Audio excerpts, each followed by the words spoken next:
तो काफी दिनों से लोगों को जीएसटी काउंसिल मीटिंग का इंतजार था, क्योंकि लोगों ने पिछली मीटिंग के बाद गवर्नमेंट पे काफी प्रेशर बनाया था, काफी हल्ला हुआ था कि सरकार ने उस टाइम इंश्योरेंस की जितनी पॉलिसीज होती है, हेल्थ पॉलिसीज है, उसके ऊपर लगभग 18% जीएसटी लेती है। तो सरकार जब उस टाइम बहुत ज्यादा हल्ला हुआ था, शोर हुआ था, लोगों ने काफी प्रोटेस्ट किया था, तो उस टाइम सरकार ने बोला था कि हाँ वो अगली मीटिंग के अंदर हम इसके ऊपर डिसाइड करेंगे। लेकिन सरकार ने फिर इस बार इस मीटिंग के अंदर जो कल मीटिंग हुई उसके अंदर कोई डिसीजन नहीं लिया हेल्थ पॉलिसीज के ऊपर, बोला कि अगली मीटिंग में देखेंगे। लेकिन जो डिसीजंस लिए गए हैं वो बहुत ही अजीबोगरीब डिसीजन है। सबसे अजीबोगरीब डिसीजन तो ये है कि अब से जो पुरानी गाड़ी बेची जा रही है, खरीदी जा रही है, उसके ऊपर भी सरकार 18% जीएसटी लेने जा रही है। उन्होंने अभी तो बोला है कि वो इंडिविजुअल्स जो आपस में बेचेंगे उनके ऊपर टैक्स नहीं लगाएंगे। But when the discussions happened, it is on that margin, the margin value between purchased price and resale price. 12 lakh में खरीदा, 9 लाख में बेच रहे हैं सेकेंड हैंड यूज्ड व्हीकल के नाम पर. On the margin is only this 18% is being put, as would be for any used car. So it is on the margin, not on the entire amount at which the car is being sold. But आप सबको पता है कि एक बार tax start होता है तो पहले वो कंपनीज पे लगाने वाले हैं और फिर वो धीरे धीरे लोगों पे आ ही जाते हैं। अभी उन्होंने बोला कि जो कंपनीज जो बड़ी कंपनीज होती है या कोई कंपनीज रजिस्टर्ड कंपनीज वो अपने नाम पर अगर कोई पुरानी गाड़ी खरीदती है, बेचती है, तो उनको 18% जीएसटी देना पड़ेगा।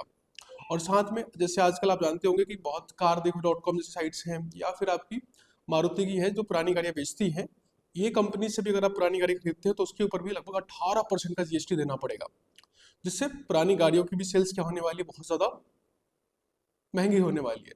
साथ उन्होंने सिर्फ पुरानी गाड़ियां ही नहीं, जो आपकी डीजल पेट्रोल की थी उस पर टैक्स नहीं लगाया। उन्होंने बोला कि जो आपकी ईवी की गाड़ियां हैं, अगर वो भी कोई पुरानी खरीदता है तो उसके ऊपर भी 18% का जीएसटी आपको देना पड़ेगा। तो कॉस्ट बहुत ज्यादा महंगी होने वाली है। और साथ ही जो नई गाड़ियां हैं आपके पास, जो ईवी खरीदने वाले लोग, उसके ऊपर लगभग 5% का जीएसटी देना पड़ेगा। तो नई गाड़ियों पे 5% का जीएसटी, और पुरानी गाड़ियां खरीदते हैं आप लोग तो 18% का जीएसटी आपको देना पड़ेगा। अलग ही रूल्स बना रही है सरकार। साथ में सबसे जो बिल्कुल विचित्र सा नियम आया है वो है पॉपकॉर्न के ऊपर। आप मूवीज जाते होंगे मूवी देखने के लिए थिएटर्स वगैरह में, पीवीआर में, तो वहाँ देख आप लोग पॉपकॉर्न तो खाते ही सबके सब। तो सरकार ने बोला है कि अब उसको कैटेगराइज किया 3 अलग अलग पार्ट्स के अंदर। कैटेगराइज कुछ ये है कि आपके पास अगर आप नॉर्मली जो अनपैक्ड होता है आपके पास फूड, जो आप बॉक्स में ला के देते हैं वो लोग अपने पीवीआर वाले, तो अगर उसको लेते हैं तो आप 5% का जीएसटी देना पड़ेगा। वही अगर पैक्ड आपको पॉपकॉर्न मिलता है तो उसमें लगभग 12% का जीएसटी देना पड़ेगा। लेकिन अगर कैरामल पॉपकॉर्न आप लेते हैं तो लगभग उसमें 18% जीएसटी देना पड़ेगा। तो आपके पॉपकॉर्न के अंदर ही 3 अलग अलग जीएसटी बना दी गई है। जब जीएसटी आया तो बोला गया था कि आपके पास वन नेशन वन टैक्स होगा, लेकिन वन नेशन वन टैक्स का तो पता नहीं, लेकिन पॉपकॉर्न के अंदर 3 आपकी कैटेगरीज बना दी गई है। तो ये सिंपल क्या कर रहे हैं, आपके जीएसटी को और ज्यादा कॉम्प्लेक्स कर रहे हैं। कंपनीज के लिए जो अपने बिजनेस करते हैं उनके लिए और ज्यादा डिफिकल्ट हो जाता है कि इनको ऑपरेट करना, कि अलग अलग जीएसटी रेट्स को देखना, फिर कस्टमर को समझाना कि इस पे जीएसटी लग रही है, वो लग रही है। तो कॉम्प्लेक्स बनाया जा रहा है सिस्टम को, जिसको लाया गया था जीएसटी को ताकि हम सिस्टम्स को बहुत ज्यादा सिंप्लीफाई कर सके, लोगों को आसानी हो बिजनेस करने में, ट्रेड करने में। बट लग रहा है धीरे धीरे वो वापस पुराने रास्ते पे जा रहे हैं, जहाँ पे बहुत सारे टैक्स के रेट्स होंगे, एक ही चीज पे अलग अलग टाइप के रेट्स लग रहे हैं, जो काफी कंफ्यूजिंग होता है लोगों के लिए। एक तो ये था। दूसरी न्यूज जो थी आपके पास, गवर्नमेंट सोच रही है अब, गवर्नमेंट अब और ज्यादा रियल एस्टेट पर टैक्स लगाने जा रही है। पहले से बहुत सारे टैक्सेस है आपके रियल एस्टेट की प्रॉपर्टी के परचेज के ऊपर, लेकिन अब गवर्नमेंट कह रही नहीं, हमें और टैक्स चाहिए। क्योंकि आप जानते हैं आपका जीडीपी बहुत गिरा है इस साल नए क्वार्टर के अंदर, जिसके बाद सरकार की टैक्स कलेक्शन कम होगी, तो सरकार ऑब्वियस बात है नए नए रास्ते ढूंढेगी ताकि लोगों को और ज्यादा उनसे टैक्स वसूल सके। तो सरकार नया टैक्स लेने जा रही है जिसको बोलते हैं एफएसआई, जिसके अंदर आपके पास अगर जो बड़ी प्रॉपर्टीज होती है, जो आपके जो बोला ना कि नॉर्मली हमारे दिल्ली हो या फिर अलग अलग स्टेट्स के अंदर एक लिमिट होता है कि 4 फ्लोर बना सकते हैं आप या 5 फ्लोर बना सकते हैं। कुछ बड़ी बिल्डिंग्स जो होती है जो आपके पास ऑब्वियस बात है वो 10 फ्लोर 20 फ्लोर 25 फ्लोर तक जाती है, तो उनको अलग से सरकार को, जो उनकी लोकल एमसीडी जो होती है आपके पास, म्यूनसिपल कॉर्पोरेशन होते हैं, उनको अलग से उन एक्स्ट्रा फ्लोर्स के लिए कुछ पैसे देने पड़ते हैं। तो ऑलरेडी जो बिल्डर होता है वो उस एक्स्ट्रा फ्लोर के लिए गवर्नमेंट की ही बॉडी को क्या करता है, पैसे देता है। अब गवर्नमेंट क्या कह रही है, सेंट्रल गवर्नमेंट कह रही है कि नहीं, हमें इसके ऊपर भी जो आप एक्स्ट्रा पैसा एमसीडी को दे रहे हो या फिर जो म्यूनसिपल कॉर्पोरेशन को देते हो, उसके ऊपर भी जो टोटल आप एक्स्ट्रा पैसा दोगे उसके ऊपर हम 18% जीएसटी लेने जा रहे हैं। ये अभी फाइनल तो नहीं हुआ, बट लेकिन लगभग कंफर्म है कि ये होने जा रहा है। तो इसके बाद जो रियल एस्टेट की प्रॉपर्टीज की रेट्स होंगे वो और ज्यादा महंगे होंगे, क्योंकि ये बड़ी बिल्डिंग जो होती है उसमें लगभग 4 या 5 फ्लोर गवर्नमेंट के हिसाब से अलाउड होता है। उसके बाद के जितने भी फ्लोर्स होते हैं उन सब पे बिल्डर्स को बहुत सारा चार्जेस देने पड़ते हैं। अब उस चार्ज के ऊपर भी 18% जीएसटी लगेगा, तो लगभग आप उम्मीद कर सकते हैं कि जो बिल्डिंग की कॉस्ट होगी वो लगभग 10% के आसपास अप्रॉक्स इंक्रीज कर जाएगी, जिससे अफोर्डेबल हाउसिंग की समस्या और बढ़ेगी, क्योंकि मिडिल क्लास की पहले ही हालत खराब है, इतना टैक्स पहले सरकार ले रही है, और उसके बाद इस तरह के डिसीजन जिसकी वजह से उनका जो बेसिक नेसेसिटीज है, आपका घर, वो और महंगा होने वाला है।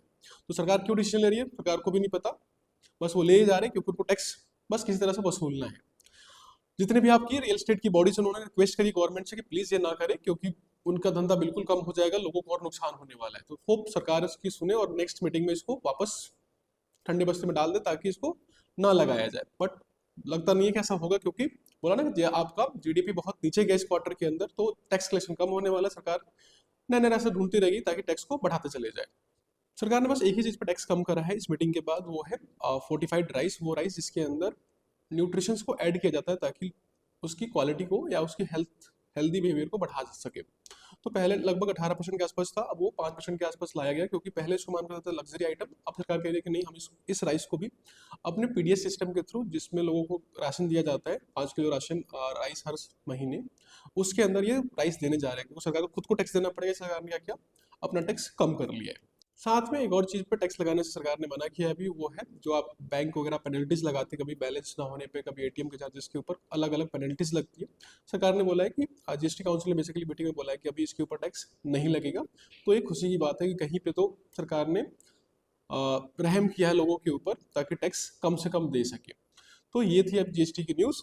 देखते हैं इसका अब मार्केट खुलेगा तो कितना रिएक्शन होता है, क्योंकि लगभग सभी चीज़ों पे टैक्स बढ़ाया ही गया है, कम तो किसी पे किया गया नहीं है। और जो उम्मीद थी हेल्थ इंश्योरेंस पे कम करने की टैक्स, उस पर सरकार ने कोई डिसीजन नहीं लिया, बोला है कि अगली बार देखेंगे। साथ में जोमेटो वगैरह के ऊपर भी, जोमेटो स्विगी पे भी डिसीजन ले नहीं पाए कि क्या करना है, उन पर कितना टैक्स लगाना है और किस तरह से बिहेवियर करना है। उन्होंने बोला कि नेक्स्ट मीटिंग के ऊपर हम इसके ऊपर चर्चा करेंगे। धन्यवाद।